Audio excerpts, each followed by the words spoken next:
Bonjour, pour une fois la vidéo sera en français. Je vais vous expliquer ce qui est attendu de vous quand vous devez faire une évaluation de production orale en continu, en vous guidant plus particulièrement pour la tâche finale de cette première séquence. Donc la tâche finale qui vous attend à l'issue de cette première séquence où nous avons appris et révisé comment se présenter, voici ce que je vous demande. Vous allez réaliser une vidéo de votre casting pour une émission de télé-réalité. Vous aurez le choix parmi plusieurs que je vous propose à la fin de cette vidéo. Le but, c'est donc de vous présenter de façon ludique et pour vous de façon la plus convaincante possible. Ce qu'on fera une fois que toutes vos vidéos seront réalisées, c'est que nous les montrerons à des jurys, c'est-à-dire des élèves de la classe, qui voteront pour le meilleur candidat et celui-ci sera récompensé par quelques points en plus dans son évaluation. Alors, voilà ce que j'attends de vous très concrètement. Tout d'abord, il va falloir que vous parliez sans notes. Je vous l'ai déjà dit en classe, parler et écrire, ce sont deux choses différentes. Vous n'écrivez pas un paragraphe avant de vous adresser à vos parents ou à vos amis. Ben là, c'est exactement la même chose. Je vous demande de réinvestir tout le lexique que vous avez vu en cours, d'avoir des structures grammaticales correctes, plus ou moins complexes en fonction de votre niveau, et de vous parler pendant au moins une minute. Et bien sûr, je vous demande d'avoir une prononciation et un accent correct. Pour le vocabulaire, vous allez reprendre tout le vocabulaire de la personnalité et des hobbies qu'on a revu grâce à Quizlet, qu'on a revu en cours, que vous avez déjà beaucoup manipulé. Je vous demande d'utiliser un vocabulaire précis et varié. Donc on évite it's good, it's bad, it's nice. Vous avez appris énormément de vocabulaire. Il va falloir s'en resservir et c'est un exercice conscient. Vous avez quelques exemples qui apparaissent à l'écran. Vous pouvez remplacer good par excellent, clever, brilliant, gifted, etc. Ça va vous demander un petit peu de travail. Ce qui concerne la grammaire, donc vous faites des phrases courtes.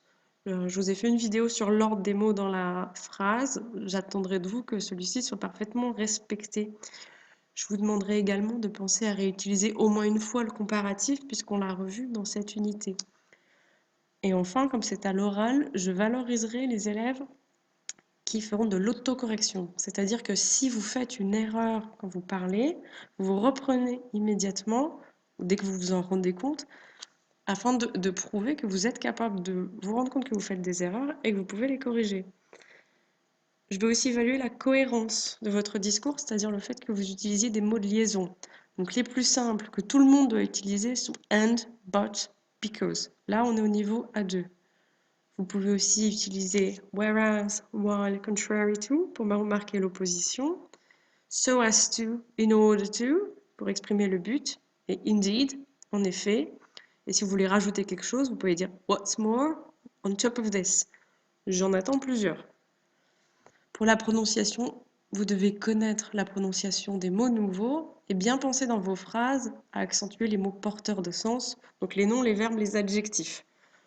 Je vous demanderai également de faire un effort de débit, donc ne parler ni trop lentement ni trop rapidement, et de bien articuler ce que vous dites. C'est pas facile. Quand on hésite, essayez d'hésiter en anglais. Ce n'est pas très naturel, mais évitez bon, je sais pas. Utilisez plutôt or, let me see, you know, actually. Ça va vous demander un effort, mais ça sera beaucoup plus naturel. Quant à votre attitude face à la caméra, vous allez devoir parler assez fort, vérifier là où vous regardez, essayer d'être convaincant et éviter des pauses ou des hésitations trop longues. Quelques petits conseils pratiques pour bien se préparer. Donc, il faudra que votre matériel soit prêt, donc soit votre téléphone, soit votre appareil photo pour vous filmer, avec assez de batterie. Vous ayez vérifié que le son soit assez bon.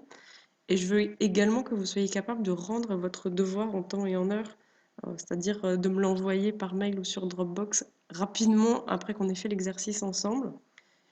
En classe, vous allez préparer ce que vous allez dire, mais vous ne rédigerez pas un paragraphe, car je vous l'ai dit en début de vidéo, vous n'allez pas lire. Et puis bah, je vous demande de jouer le jeu puisque tout le monde va le faire et je vous l'ai promis, moi aussi je vous ferai une petite vidéo pour participer à ce casting. Donc voilà, vous avez le choix entre toutes ces émissions dont on a déjà parlé ensemble en classe, MasterChef, Amazing Race, Total Blackout, The Voice. Et je vous ai rajouté, parce qu'on en a un petit peu parlé ensemble, Total Wipeout and Britain's Got Talent. Bon courage!